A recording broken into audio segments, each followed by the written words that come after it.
you climb ranks in the military. Yeah.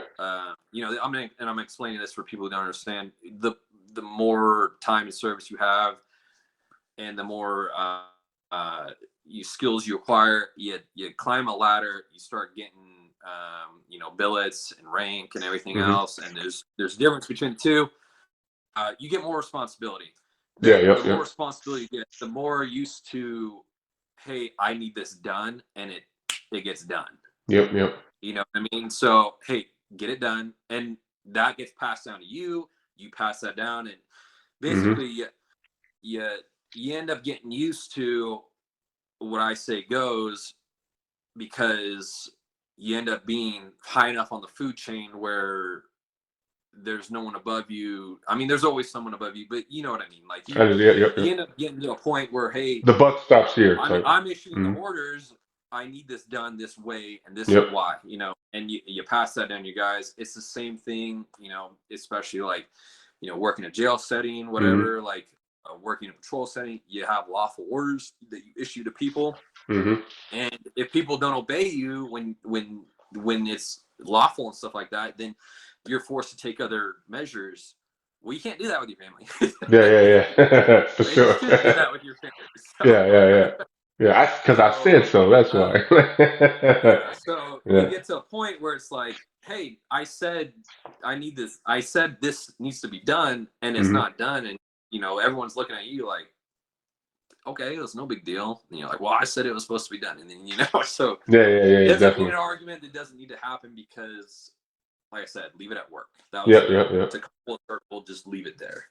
Yep. Yep. So, what would you say is So your biggest motivation, man? Like in just in whatever you do. Like, what's your biggest motivation? What gets you pumped up and fired up to complete the task? for a long time, for a long time, it was so having when you play, when you get in sports and stuff like that, you grow up competing and everything like that, you get Hmm. used to, there's gonna be games you lose, there's gonna be a match you lose, whatever it is. Nobody goes undefeated. Okay, Yeah. so it leaves a sour taste in your mouth for sure, but you don't always like it, you know, you don't always hang on to it Yeah. for, you know, like forever Hmm. and stuff like that. So when I raised the hand and said, "Hey, like I'm bowing out at recon school," that left a really sour taste in my mouth because I really wanted it. I really wanted it. Hmm. So for a long time, that failure was first and foremost in my mind, and it was good for me. But it later on down the road, it might not have been the healthiest thing to have as a motivator, but I hated the taste of Hmm. that failure. So that pushed me to, hey, you need to be the best at this. You need to do this. You need to do this. So, um, what motivates me now, you know, so that was for a long time that pushed me to like do well, like, you know, academies and at my new unit and stuff, how to overachieve and stuff like Yeah. that. Yeah. That Yep. pushed me for a long time because I did not want to be. That was a big F. I everyone knew it, you Hmm. know. So everyone knew that I'd come from this other unit, that I'd come from Fourth Force. I didn't make it. I was just another recon reject, you know. So everybody in my unit knew that, but putting having the eventually putting that to the side and saying, hey, you can make, if you put your ego aside, you can make quite a bit of your life here, Yeah. Yeah. and Yeah. Definitely. you can really achieve, you can be meaningful to the people here. That's when things start getting way better. And so like once you start looking to the people left and right of you as a motivation to do really well, Hmm. that's when things will uh, skyrocket in as far as things just working out for you. Not just working out, but like your successes will come in droves as long as you put other people first, you take care of your people, the left and right, take care of your partners, people would notice. Yeah, yeah, for sure. So that was, I, you know, and that kind of went.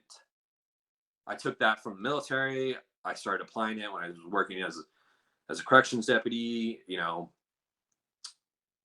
I wanted to be a team player. I wanted to take care of it. The other stuff didn't really matter to me once I put my ego aside and stuff like that. It was, Hmm. hey, how can I be a good partner? What can I do to help these people out? What can I do to take care of the people that I'm spending, you know, 8, 12, 16 hours a day with? Yeah, yeah, And definitely. once I started doing that, people started noticing. I started getting more different types of uh, sorry, I'm searching for the right word. I guess advantages. Hmm.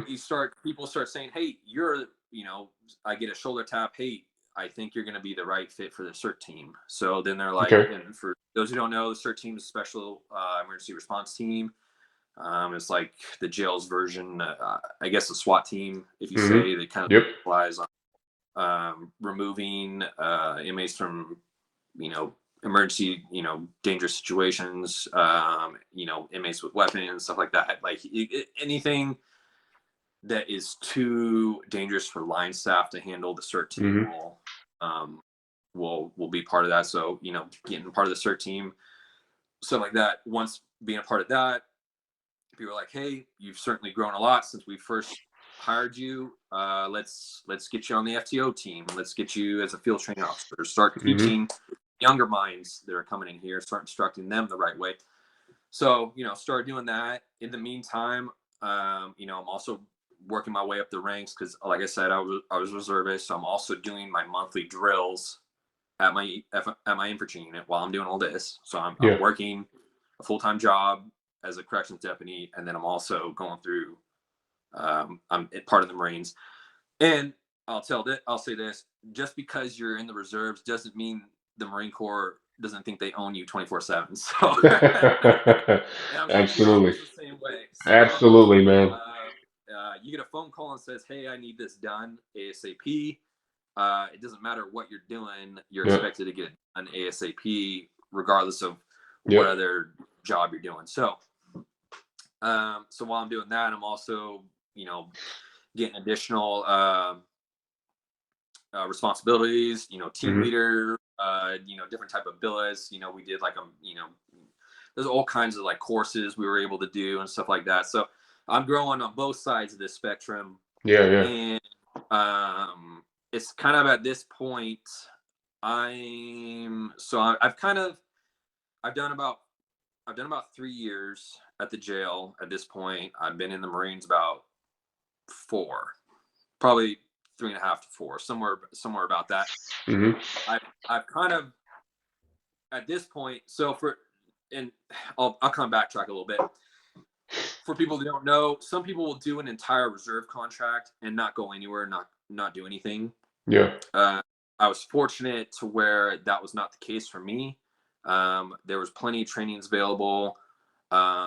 We did a lot of shooting. We did a lot of range days. We did a ton of just we did our 2 to 3 weeks in the summers and stuff like that. We went all over the state to train and stuff like that. So Hmm. I was very, very fortunate because a lot of people do not get that and that's not something that's conveyed when you go to a recruiter's office. Yeah. uh, that you may be doing kind of shit work as a reservist. You Hmm. may not get to do cool stuff like go on UDPs, go on deployments and stuff like that. So luckily I didn't end up having that. But to fast forward, bring me back to center. About this time, I had kind of seen the writing on the wall that, hey, I don't think we're going anywhere as a unit. It doesn't Hmm. look like we're it doesn't look like we're getting deployed. No one said anything. I volunteered. I'd asked it. Hey, let's freaking. I think I'd even asked at this point in time to go to the National Guard because the National Guard was deploying. Yeah, yeah, yeah. And so about this time, like I'm about 4 years in, and I'm like, man, this whole contract's about to end, and I haven't done what I wanted to do with it. You know, like I didn't, I, you know, I had friends that had gone to Afghanistan and stuff like that, and I frankly, I wanted to go and live that experience with them, and it looked like that wasn't going to happen. So Hmm. around this time, uh, I was like, man, it's it's not in the cards for me. Um, I'd kind of done what I wanted to do at the jail, and had put in for a patrol side, and that's when you know, we had the Marine Corps ball, everyone was celebrating and stuff like that. So all the wives, the girlfriends, the dates, everyone's dolled up, we're in our dress Hmm. blues, everything like that. Our company commander gets up and says, "Hey, I got great news. Um, we're deploying. We might be going to war with North Korea. So we're gonna do a UDP to the Pacific. We're gonna go to Japan or something along those lines." And says, "Hey, you know, ladies, you know, congratulations, your men are leaving."